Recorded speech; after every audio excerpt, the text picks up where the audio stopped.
All right, we are live.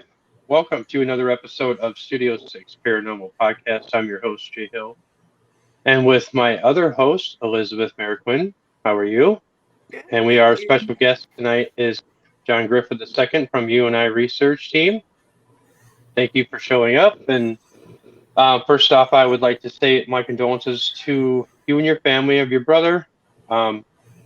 He sounds like he has just been an awesome brother and awesome everything else, including with your team. So, if you want to discuss a little bit about what's going on with the UNI research team now, we would love to hear what you got going on. Certainly, and just want to start off thanking you guys for having me on and for the condolences. Definitely a lot in the works. Years down the road, we're already looking at between different projects. This Monday, we're releasing Paranormal Puzzle: Secrets of Wildwood Sanitarium, which we're very happy about. Chapter 1. November, we got another series coming out, Path to Communication, and all of these are very research-based. We've got some things that were in development in the background, research-wise, hypotheses and different experiments that we're beginning to develop and start putting together. Wilson Castle, we're filming this coming week, and it's gonna be a busy year. I'm trying to think of all the schedules and stuff in the back of my mind. So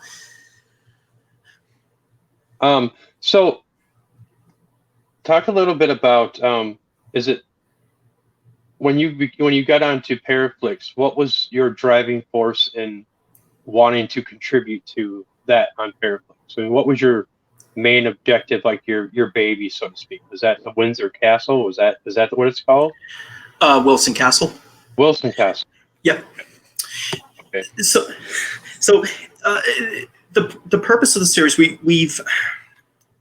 it's meant to head in a different direction, and obviously I'm not going to reveal all secrets to it, but it's but what we wanted to do was part of it was bringing other teams together as well. Like Secrets of Wilson Castle is a perfect example where we had multiple teams working with UNI Research in using a research approach that we call Paranormal Puzzle. The show may be called Paranormal Puzzle, but it started off as a name for our research approach. So what we're doing with it is actually demonstrating this specific approach, but showing that by working with other teams, that's how the puzzle ends up completing. We've learned things as if anybody has seen the first three chapters of the Secrets of Wilson Castle, how it didn't all just come from our team. Other teams offered something, we heard it, and we were like, let's do an experiment with this. We showed the experiment, we showed the results, and we all came out learning something new. And that's kind of the theme behind this. So when we were looking at Paraflix and seeing the opportunities that Paraflix was providing, we were just absolutely ecstatic about it. We actually heard about Paraflix from Mike Hatcher, who was in Secrets of Wilson Castle. Now he's actually one of the executives for Paraflix, and we ended up in contact with Natalie Jones, who's the CEO. From there, we decided that we wanted to develop what we call the paranormal puzzle universe within there. And so far, it's going very well. It's going how we were pretty much hoping. Right. So would you say that is kind of like your goal is to being the paranormal puzzle is kind of like having a bunch of other teams or paranormal investigators or whatever, kind of like have them all contribute to the entity that you guys are, that you could use a lot of their information and run tests and do all that other stuff. And how much of a variance is there compared to the people that you've worked with? We've you mean like with like different team strategies, or Yeah. Very radical, actually. Okay. There's been some that have very radical approaches, but that's actually the reason why our team name is Uini Research. The purpose of it is that you and I research together, Right. and so what we had to do is we had to train ourselves to become neutral. Right. Putting all our beliefs and skepticism aside and become neutral. Okay. This has allowed us to listen and hear what everybody has to say. Right. And try to understand how they came to this type of conclusion. Like, why do they do this? What's the belief behind it? What's the story behind it? And by listening to this stuff, it gets the wheels turning. And then we go, okay, is there anything to this? Let's test it. And part of science, it's the repeat of experiments. You have to repeat it and repeat it and repeat it. And so, like for instance, my catcher has a very different way of doing things than we do. He's more, I could be completely butchering this part, but kind of more of like a emotions, feeling type base as opposed to equipment. Right. So when he does things, he gets very specific results, but now we're measuring those results. Mm-hmm. And we're finding some very unique things that are coming out of it. But if we just chose to go, you know what, that's kind of just weird, or yeah, whatever. If we chose not to be neutral about it, we wouldn't have gotten the results that we got. Right. Now, having said that, the way that my catcher does it, I mean, right now you have two mediums in the room. And so we actually, long for these type of experiments. Mm-hmm. And with my other co-host, Shane Peak, I mean, he's the same way. He's, a scientist first, and he, wants to pick our brains, so to speak. Now, how often have you worked with mediums per se? Well, our team is 18 members strong. And within those 18 members, we actually do have intuitives on the team. Okay. So it's a very well-versed team. Some people are focused more on the investigations portion of it. Some do more of mediumship. And then some really dive into the science portion of it. But the thing is the way we have it structured in the team is that we all communicate across the board. Right. So we all understand what we're essentially trying to accomplish, and we're all learning from each other. So it's a very open team. So yes, we have them on the team, and we've worked with mediums outside of the team as well. So how did you get interested into this? Sorry. No, I'm like, I just gotta know. Sorry. Shorter end of the story. My brother and I went through a very severe haunting, including UFO activity. So we had 6 different entities that we dealt with, and it was kind of the full spectrum of it. We dealt with children ghosts, an animal spirit. I dealt with a angel, and then later on, towards our teen years, we actually had a demon that came into the picture. Oh wow! So we also dealt with a negative entity prior to that my brother actually named him, called the Hunter. When the demon came into the picture, the rest left. Oh wow! So we dealt with that for approximately 19 years. I started my first team when I was 16. And my brother and several other members, several other people joined that, including one of our current members, Tom. And then it evolved into another team, which then evolved into this final form of Uini Research. So it's been a very long history of experiences, meeting people. But it was also a growing experience for myself, because my goal with coming into this, my brother Jeremy and I, we were essentially outcast during the haunting. Okay. My brother also had intuitive abilities. I do have some myself. I don't really utilize it, but my brother had more of that.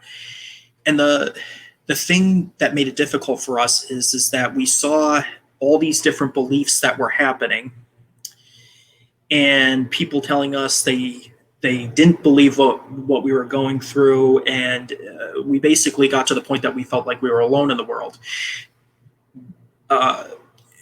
Even though Jeremy and I had each other, there was one point for me that I handled it differently. I separated myself from society as a kid going into my teens, and I pretty much just sat back and I just watched society. I tried to understand, why do I not fit in? What am I doing wrong?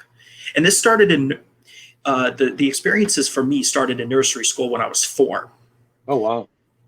And I went to a religious nursery school, and when I brought up that I saw disappearing people, because I didn't know the term ghosts at the time, some of my friends that were there brought it to their parents. One of their parents told them that don't talk to him anymore, he's satanic. Yeah. And this is for a nursery school kid. I will never, ever, if there's one thing I will never forget, is being told that. Well, some of these people moved to, because that school was a church. They only had a nursery school. And then from there, I had to transfer to an elementary school. Well, guess what? Some of those people transferred there too. Mm-hmm. So the moment I walked into the door, my social life in that area was done. Because it was like, oh, great, this wacko's here. Right. So it became of, okay, I need to understand this. Right. But then because I got to the point that I started giving up on schooling. Oh. I started, I was tested for like learning disabilities and such. But part of that was because of myself. I was choosing not to do the assignments. My parents don't really know fully about this. They know details about it. They started to hear more about it. But in actuality, as a kid, I was heading so far into depression that I just started giving up. Mm-hmm. So then when I ended up going through all this and just watching it, and I thought that I had it figured out, I tried to step back in, and they were just pushed right back out. So it became something where I was like, I can't be the only one experiencing this. Right. There's got to be other people out there who feel like this. So that's where I became very sensitive to people who were sitting alone at the lunch table like I was. And I would go over to them. And I started to wonder if they were experiencing stuff like that themselves. So that was the start of it, was the start of wanting to find a way to explain what happened, to prove what happened, in order so that people never had to experience what I had as a child again. Because basically, between my brother and I, we had no childhood, and I don't want any other child to ever experience that. Well, kudos to you for being in the field that you are, because it sounds like that from your experiences, and that all the things that you went through as a child was kind of setting you up for what you are doing now. Very much so. And I like to joke about it, but it's so true. I was a tough child when it came down to this. I was the person that was always right. And even if you had the evidence right in my face, I was still right, because gosh darn it, I'm John Griffin. And I'm right. So, and there's nothing wrong with that. Well, it came to the point that actually affected my research. With my second team, I started trying to develop a hypothesis about the composition of a ghost. Mm-hmm. And as I'm developing this, I was trying to take cues from the field, and so I developed this. But now the problem with this is that if other people were to tell me, hey, John, you should look at this, it's just like, and it contradicted it, I was like, no, I'm right about this. But now the other portion of that is that I myself, if I proved myself wrong, I can't be wrong. So therefore I'm right, even though it's me who proved myself wrong. Right. So there were several years for a while where I tried to make the data fit. And I was very basic with data then. I tried to make the data fit. Worst mistake I ever made. Right. And I saw at one point that when I saw this, and this is what really changed me. I was, because I do security work outside of here, or outside of the paranormal. And I was walking, and when I was doing a patrol, I saw a poster that changed me. It said, people want to change the world, but they're not willing to change themselves. Yeah. And I remember one day looking in the mirror and going, you know what? I keep on saying I'm always right. And the data doesn't support this. This doesn't support this. People tried to point this out. You know, when am I going to change? When am I going to accept that that I'm wrong? Right. And that began the change. Right. It was kind of that having an epiphany, you know, and that learning and growing. I mean, it's like you ascended to a different level in your, you know, in your beliefs and everything. And sometimes we need that push. You know, it's kind of like, yeah, you're not always right. I have family members like that. So, and they still haven't learned that. Members like that. You know, so I can totally relate to that whole I'm right, you're wrong, the data doesn't point it, but I'm still right. And meanwhile, you're sitting there going, listening to this and going, oh, God, it's one of these things. Yeah, right. Yeah. And so, having said that, you know, talking about that, you know, kind of like changing, you know, the way you think and the process of doing things like that, did it really open up a different kind of like a floodgate of different ways of doing things for you? Very much so. It took a couple other things to happen. I did start revising things. I started going back and realizing the areas that we were making mistakes in, and I basically had to suck it up and say, okay, I'm wrong. Right. And the moment I did that, the types of evidence that we were starting to collect increased, higher quality, became far more strategic, but I still wasn't fully there yet. This was the stage of heading towards that neutral portion. And we got to the point that we decided to test a hypothesis that was developed. I think I may have mentioned it already, the thunderstorm effect. That was the one that we were the name of what we were trying to develop for the composition of a ghost. So what I tried to do with my prior team before it became Uini Research was try to pinpoint where specific activity would happen before it happened and try to measure our accuracy. Our accuracy hit 89.4% on our first shot. And this was years of collecting it. What ended up happening after that is the person who owned that restaurant knew a professor for a state university. And so one day I ended up getting a call from this guy, and he wanted to see my research. He wanted to meet me. So I brought the research to him. I sat down, I showed it to him, and he was like, this is plausible. I want to help you work on it. And actually, he had a very high interest in intuitives. His focus, his area of specialties was cognitive science. He was focused on the nature of consciousness. And his name was Dr. Foldy. Unfortunately, he passed away in 2014 before we could get the grant for something we were working on. Oh, wow. So he was there for the beginnings of Uini Research when we evolved and became something more. But he also said something to me that resonated with me, and it goes along with that poster that I saw. He said, John, researchers have the right to be wrong. This came from a well-respected professor.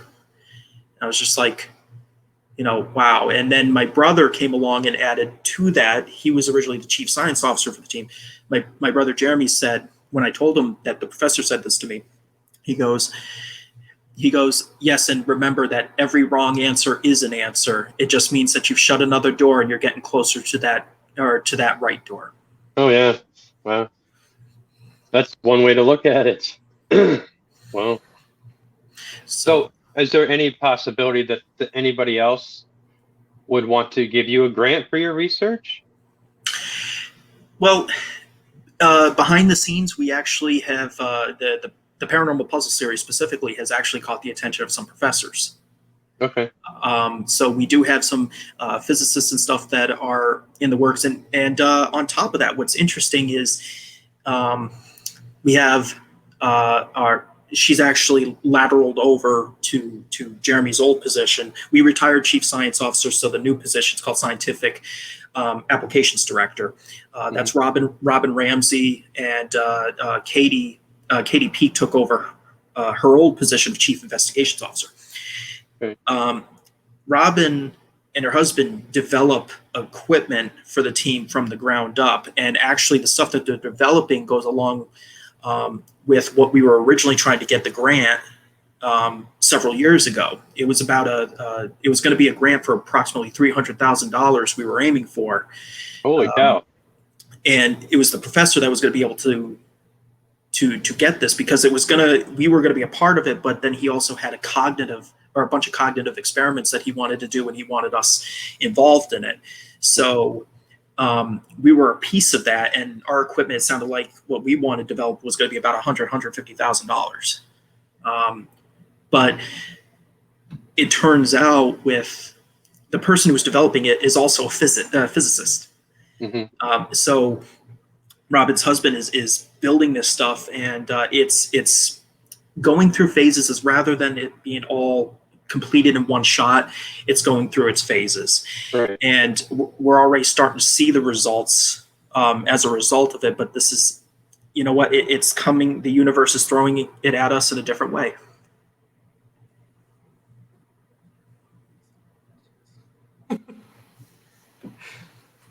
Oh, he froze. Oh no. Screen capture. So, okay. So yeah, right. So while his thing is reconnecting, can you just, for those that don't know, because I had to actually read up on it because I'm new to this whole realm, can you just talk about what is the paranormal puzzle? So the paranormal puzzle, it basically takes everything into account. So we bring in the highest form of science. Bye. Oh no, he'll come back. He's coming back. He wouldn't do that to me. So basically, oh, no. It's okay. So it's basically it brings in physics, which is highest form of science, but it also brings in every topic we can think of. If we feel that no topic is off limits, so if we feel that the paranormal has some type of impact in it, we'll pull it in. So we've, and this could be anywhere where we're not just basically focusing on ghosts. We'll bring in ufology. We bring in religions, intuitives, stories, and all that. Basically,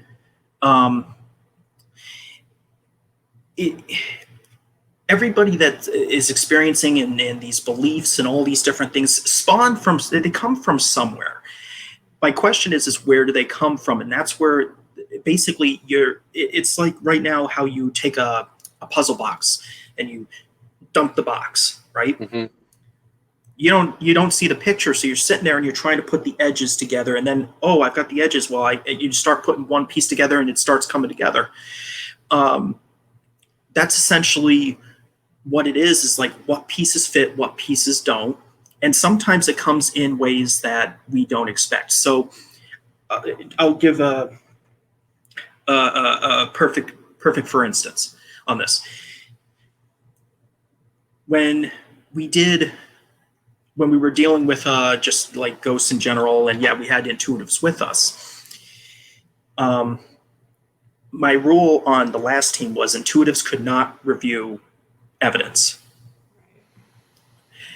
But then I found that they kept on walking by and going, "Oh, you see the little boy there? You see the little girl there?" And I'm just like, I don't see anything. But that raised a question. okay, well, what happens if I were to have an intuitive or two sit next to a CCTV monitor with the live cameras? I go around and I tell the ghost, hey, go in front of the cameras and wave if you want to talk to us. And let's see if they can send us to those locations. Because the reason I brought this up is because one of the intuitives that we have says that they can see ghosts. And I was listening to the specific words. Like I'm one of those OCD analyze everything. So Right. you say a sentence and 2 weeks later, I'll come back and ask you a question about it. He kept on saying, I see. And I'm like, okay, you see them, but you don't really hear them. You don't feel them, but you see them. Okay. Now I'm starting to look at the eyes. Now I'm starting to think about the anatomy of the body. So I had them in front of the in front of the CCTV camera. They said, oh, there's a male. They want you to go to the kitchen and talk to them. Okay, so we go there. We do an EVP session. And she comes over the walk-in. She goes, ask him about his right hand. His right hand looks burned. So we ask a question about, okay, did something happen to your hand? We got an EVP response from a male that said right hand. Okay. And it was just like, now we had another person who's not intuitive sitting next to them and say, we didn't see anything, but this person saw something. And then another one of our intuitives says that they could hear, they hear them talk. So I started focusing on the ears. I was just like, okay, let me do the best of my abilities, try to do a hearing test. This person, multiple times, I had them face away from a computer as I'm trying to play these different frequencies, which is the best we were able to do, nothing so professional. But they kept on raising their hand to 5 hertz, which is 15 hertz below the average human hearing. So I started looking at this stuff and realizing, okay, well, how do the eyes work? Now I'm bringing in stuff about, biology. Mm-hmm. And I'm going, okay, well, the eyes are registering light. Okay, now I need to go to lights. I need, frequencies about sound. I got to pull in sound because of hearing. And that's where everything just starts coming in. So I was like, the intuitives started giving hints as to what a ghost is, how they manifest. So then I started looking over at the ghosts. Is there any hints about what I'm getting from ghosts that gives the intuitives the ability to do this? And one thing I found was when I started reviewing the EVPs, I'm not focusing on what they're saying. I focused on the specifics of the EVP. Which words came out more clear? How many words? How often? And the one thing I noticed that caught my attention is I heard a bunch of them echo, which means they appear to be producing sound. Okay. Now, if they were producing sound, that would explain how our intuitive, who says they could hear them, was hearing them with their ears. So then I'm looking at decibels. Now I have to bring it all up into software and start looking at the decibels of where the EVP was. Is there a change in the decibel? Which led me to study more about sound and how sound is affected. So then that led me to, well, what if I change the environment, a haunted environment that is known, we've seen that it's haunted. What if I change the environment? What if I make it cluttered? And what if I clear up this area and make it open so sound just can freely travel? That worked. We got less EVPs in a cluttered room, and the amount of EVPs in the other room increased. So that's actually become a strategy now, where we still do and we had this in the Paranormal Puzzle series, where we do what's called an audio baseline reading. We do this regardless of how many times we go to the location. It's the first thing we do. We go to every single room on every single floor and say 2 questions. Is anybody here? Wait 30 seconds. And if so, how many? Then I'll walk to the next room, and I keep on doing that. And then from there, I go back and I listen. I put in the data. I see the trend. And that's how we begin determining the direction we're going to take on that specific research for that location. Wow. That's really cool. That's pretty in depth. Believe me, some of the experiments that people are going to see, especially when season 2. We finished filming season 2 of Secrets of Wildwood Sanitarium. Just wait for that one. We can't wait. So, along with like the season 2, how far in advance do you do some of your season? How long did it take you to? How many episodes do you make on the season? I've been actually releasing it as I go. Okay. So, I mean, I have a general idea of what the season will look like. Sometimes it changes. That's where the whole improvise, adapt, overcome comes in. So Secrets of Wilson Castle went for 3 chapters. Okay. It worked. Secrets of Wildwood Sanitarium, season 1 is due to also be 3 chapters. Okay. The next season, which is going to actually be the series finale for Secrets of Wildwood Sanitarium, is going to be 4 chapters. So it's going to conclude on chapter 7. We're going back to film the final season of Secrets of Wilson Castle, which will be another 4 chapters. But we're not really so little kind of behind the scenes secret on this one. There's a reason why we're doing Secrets of Wilson Castle, Secrets of Wildwood Sanitarium, and closing those off, and then Path to Communication. That stuff it's like a universe. It's all running simultaneously. So what happens in Path to Communication, people are going to find out why things happened in Secrets of Wilson Castle the way it happened. So regardless of where you start, you're going to come to the same point. And the next series, what's going to happen is right now we're showing how we do things at a specific site. The next series takes multiple sites and combines it to show how we're now growing the picture, making a bigger picture, right. Puzzles growing. But Path to Communication is going to still go along with that. So what people will see in the description is we have Saga 1, Phase 1, Season 1. Okay. Saga 1 is very large. It's going to have 3 feature-length films and multiple series within it. Phase 1 contains Secrets of Wildwood Sanitarium, both seasons, Secrets of Wilson Castle, both seasons, 1 season of Path to Communication, and 1 unannounced season 1 of a series.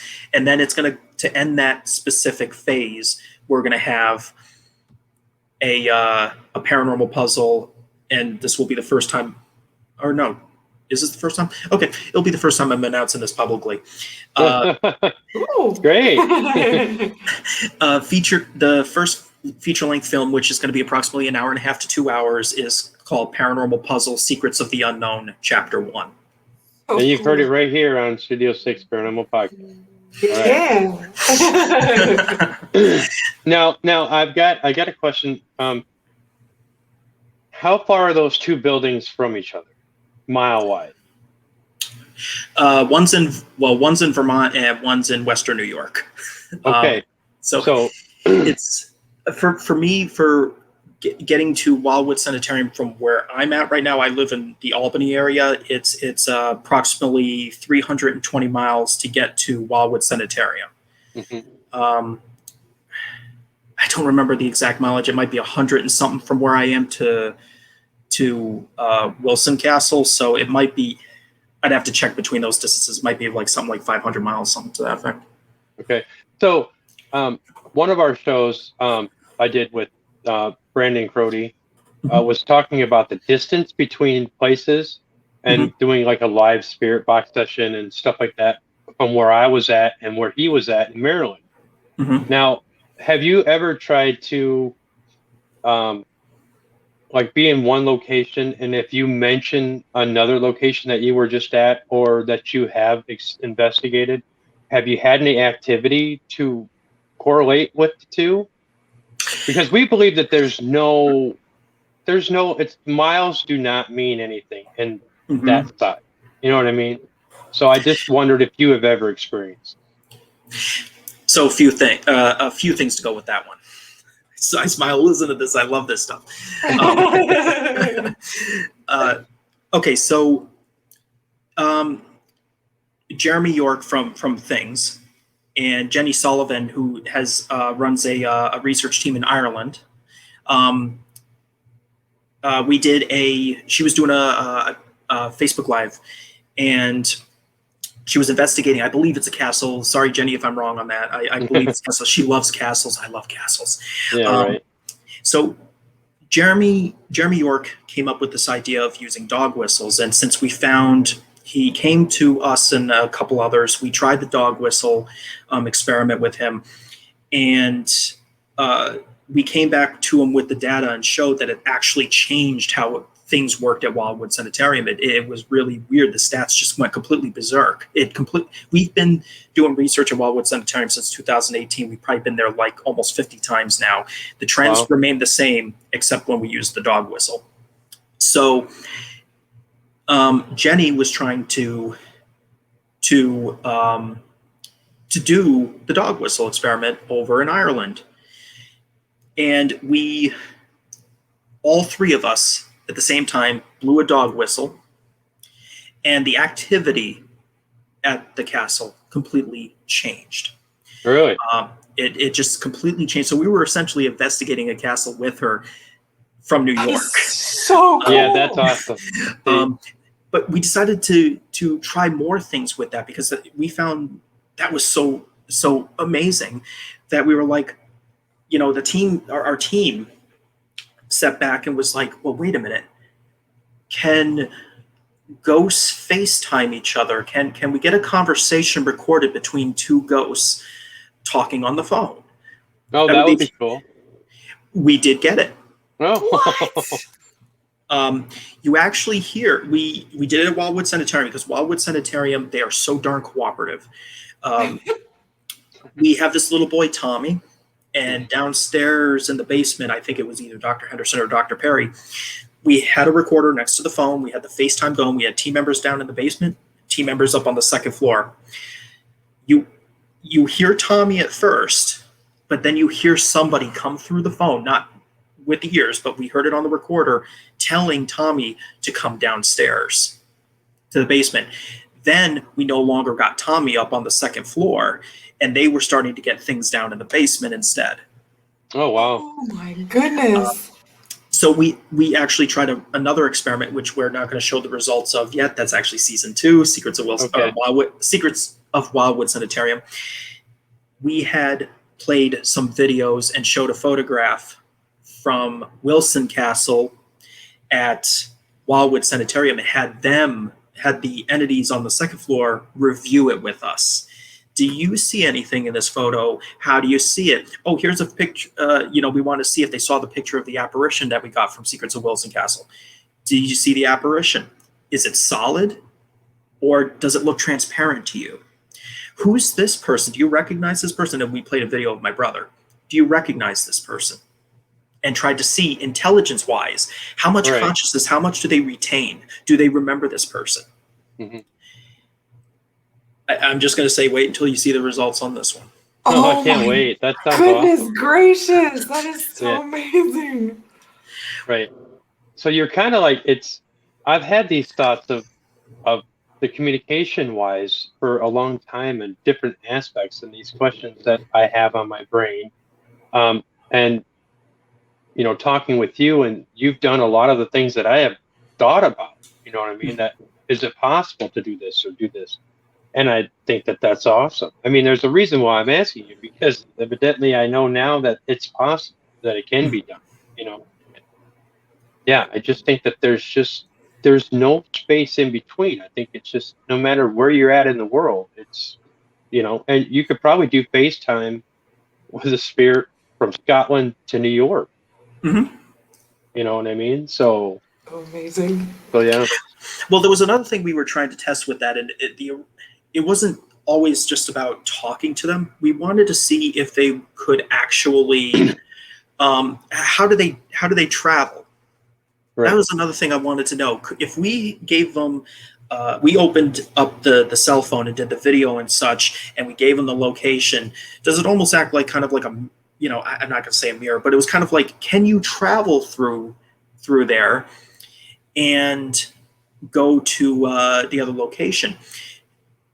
So what we ultimately did, and it's not a hard science on this one, we wanted to see if they could travel from the second floor to the basement without walking there. And it went different than expected. We thought that they maybe could travel. I'm not saying that they can't. We have to continuously repeat the experiment. But people that we had them on the first floor, basically with like dowsing rods and different things, and they had no idea of what the conversations were the entities bypassing you. So if they were basically would stand and wait and see if the rods move and which way the rods would go. Would they bypass and start heading to the basement? Well, that happened. Mm-hmm. So they were actually, Tommy walked down away from us, down the stairs, past the researchers, and went down to the basement. But I don't think that this is necessarily all the methods they use to travel. So we're still testing. No. I'm sure it's not. It's not. Well, one thing the next time you do that, I don't know if you've asked this or not, but when you do, like if you go back to the castle in that sense and say, ask them a question, do some of you do it by thought, a reference of thought, you know what I mean? Unless you've already asked that. No, we haven't, but I do want to touch on that a little bit. Okay. You'll love this one. Well, actually, I think both of you will. Intuitives and such. So my brother and I were focusing on thought and how you could project that thought and how do because if people report that ghosts can be in your dreams. Well, if they can manipulate your dreams, can they see what you're thinking? Can they see your thoughts? So we did an experiment for season 2 where we had an intuitive team and people who say they're not intuitive. They had to write down what they were saying or what they're going to think. And we had them do this outside of the building and go upstairs, and they had to project that thought. Mm-hmm. And we had to see EVP session-wise, do they get an answer? Then after the non-intuitives did it, we sent the intuitives in. Okay, is there any difference? Then they do it. And we see what the reaction is. Mm-hmm. And I will tell you this, I haven't finished reviewing that yet. We're still going through the process of reviewing it. We do have one confirmed reaction. Okay. Yeah. And that was with an intuitive. Yeah, so, wow. that's cool. I mean, that's just being intuitive, and same with Elizabeth. I mean, it's just there are things that we know, but there are things that people don't realize who aren't intuitive, and that's where the doubt and the skeptics and all that come in, because the fact that when they don't realize, if they don't experience it, it's kind of like, I've never experienced it, so I can't really say that that's real. You know what I mean? So I'm sure that you probably ran into that over the years. You've ran into that. When was the first time that you ran into an intuitive person? That's a really good question. So, I mean, the one that really confirmed it for me was one that's on our team right now, Reggie. I would say, if anything, he really defined it for me, because my team prior to this was more of an investigation versus a research team. We were going to focus more on just going in and helping families. Right. And of course, my thought process has since long changed on that. But I met him as one of the first members that was joining the team. And he's been with us since then. Our team anniversary, we just celebrate our 10th anniversary this month for Uini Research. But I've been in this running teams for 19 years. Wow. I met Reggie. His name's Reggie. I met him approximately 15 years ago, and he is absolutely phenomenal. He's actually the one that we did the hearing test on. But see, we were trying, like, the first team was a believer's approach. Mm-hmm. The second team, we were trying to play the skeptic's approach. And then we realized that that stuff wasn't working. We weren't making any progress on it for either. So that's where we had to adapt the neutral approach. And there is, even though it may sound kind of like a skeptical type thing, it actually really isn't. It actually has opened us up. And that's why where before, when I was focusing on the skeptics approach, I wasn't going to accept any intuitives on the team. I found that was going to be a mistake when Reggie presented evidence to me. Like, he really came out with something that just went, that's from my childhood, from the haunting, and it's a very so specific detail. I've never met this guy before. There's no way. And I've never even told anybody about the story. I only told my brother. Right. So, yeah, it's we're a rare breed. I mean, so can I ask? Yeah, go ahead. So one thing that I was thinking about when you were talking about like whether or not spirits can read your thoughts or entities or whatever was like Jay. I have never physically met Jay, but especially recently, there are a lot of times that I'll be thinking about him and he'll text me, or I'll be saying, "Hey, I'm going to do this," and he'll text me. So is that the same type of like not reading thoughts, but almost like communication between? I mean, so I mean everything. I mean, especially energy. Everything's on vibration. Reggie and I actually have done that literally, where I was just like, I've got to call Reggie, and then literally the phone rings and it's Reggie, and he goes, "Were you trying to reach me?" And so I'm sitting there just, what? So what we were looking at, because we purchased we just called the aura machine. We started viewing the auras and stuff for people differently. That is in fact potentially a part of the spirit itself, the part of the consciousness, and it could be forced out, pushed in, but it can also send out signals. And since everything, thoughts and talking, everything vibrates. So it's a matter of trying to understand the frequencies and stuff behind it, and because everything, it's very hard because I know there might be points where I could butcher this. I'm not going to pretend to be an expert on this part, but believe me, my brother would be able to really explain this one. He has a page in his diary. We managed to obtain pages of all his diaries where he put his research in. And that's actually something that he has in his diary. He actually has drawings of it. He has a math equation. He has all this stuff about communication between different people and how it works. And he was working on that. So that actually was something, and we've now continued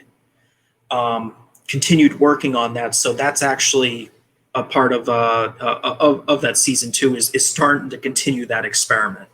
Okay.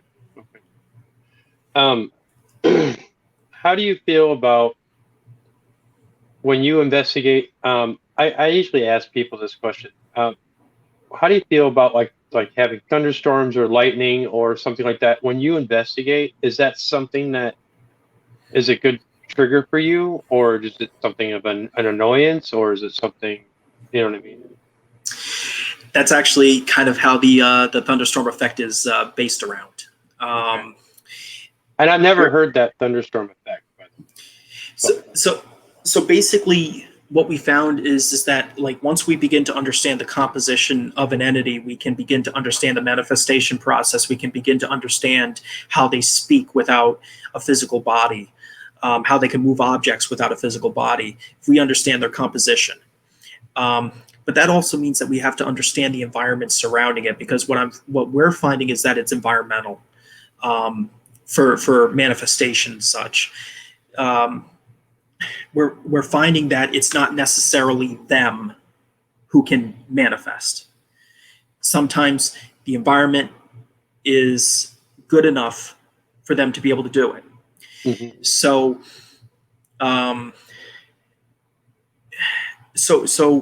when it comes down to the like the thunderstorm effect, when we were at the Hinsdale house, for instance, we had a few reasons why we went to that house, and it actually is not just the thunderstorm effect, but it kind of led us in that direction. It was actually within one of the ancient texts that we looked at. We were like, wait a minute, this raises some questions, which led us there. That night, there was actually a thunderstorm.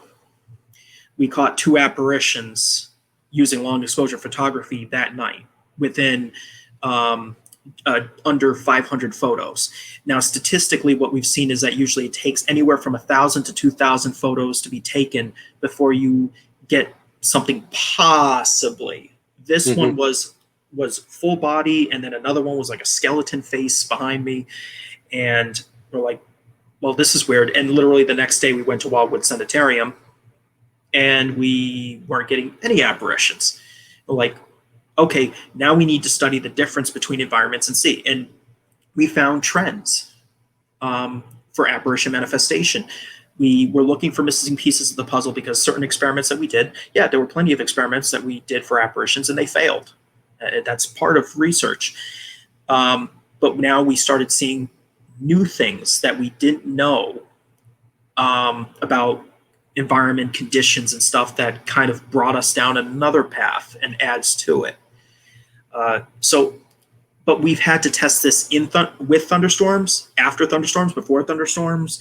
We've had to test this a multitude of times. It wasn't something that we could just, now every time we're going to go to a thunderstorm, we have to continue testing it without them. But so far, the data shows that thunderstorms play a role.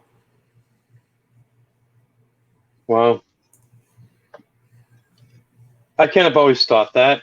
I just didn't know, I've heard some people talk about it differently, but yours totally makes sense to me. So, that's pretty cool. Can you generate the same energy of a thunderstorm? Like, say, if I'm going on an investigation and I want to try to stir something up, is there something that has that capability?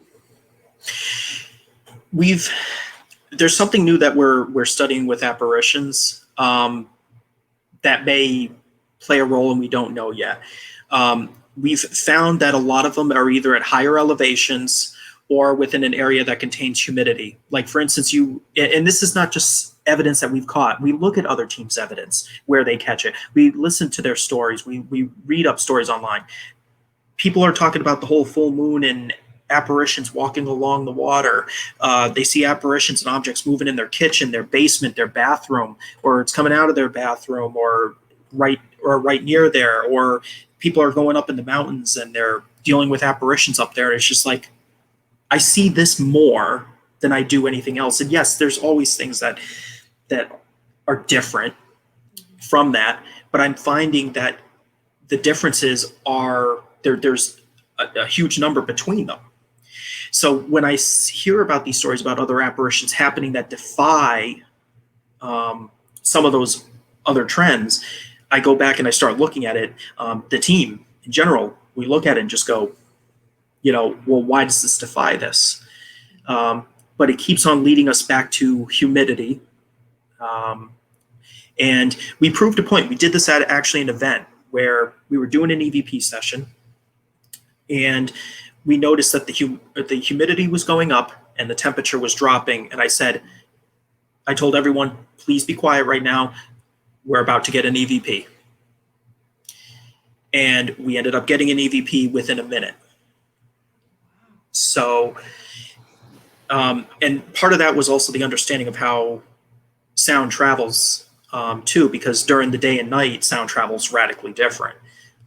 Direction, amplification, such. So,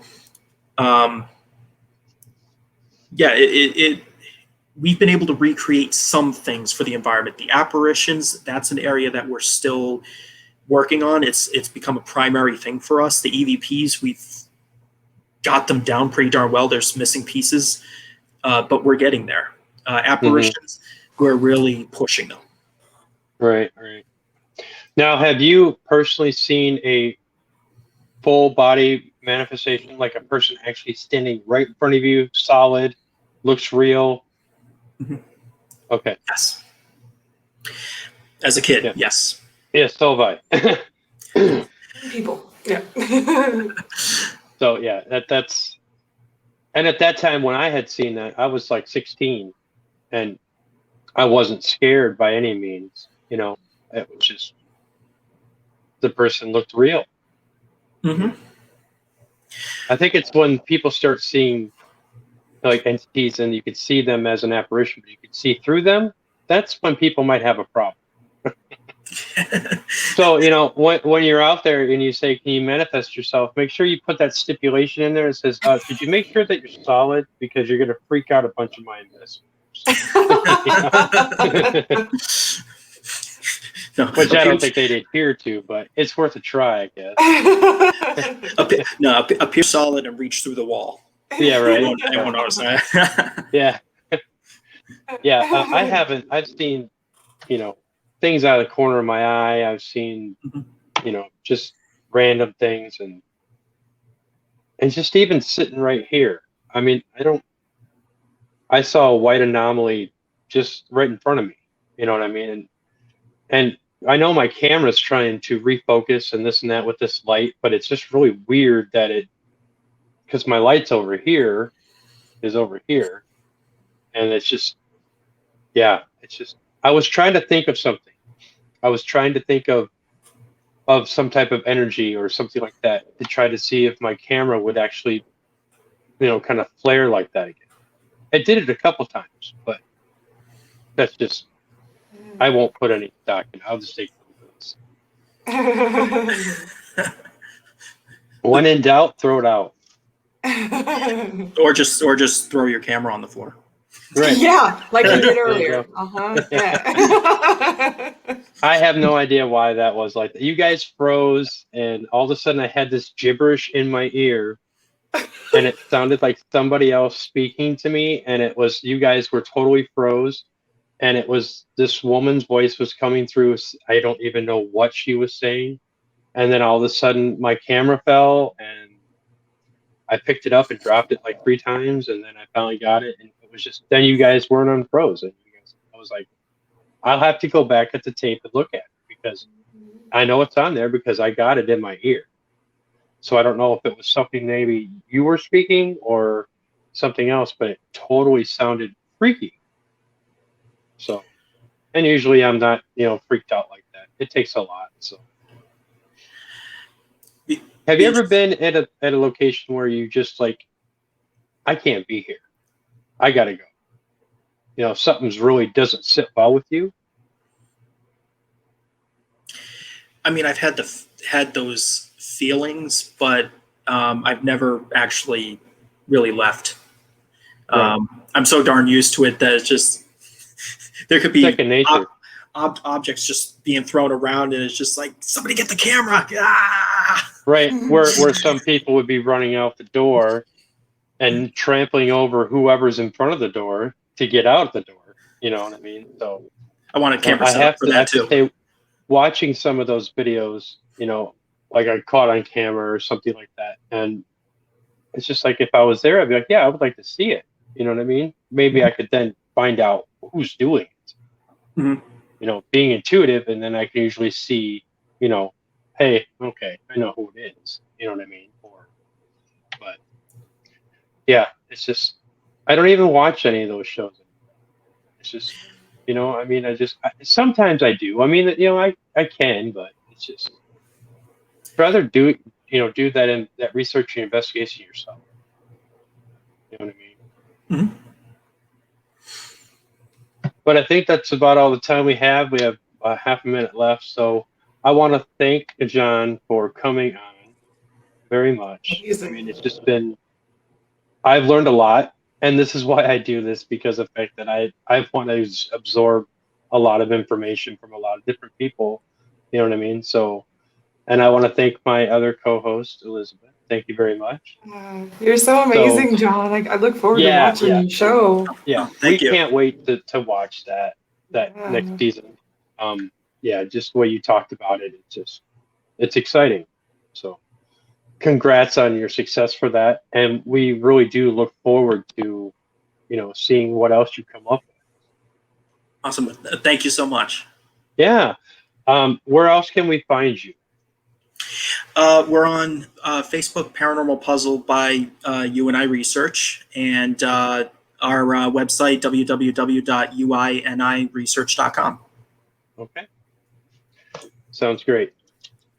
Ladies and gentlemen, thank you for viewing another show of Studio 6 Paranormal Podcast, and we will see you next week.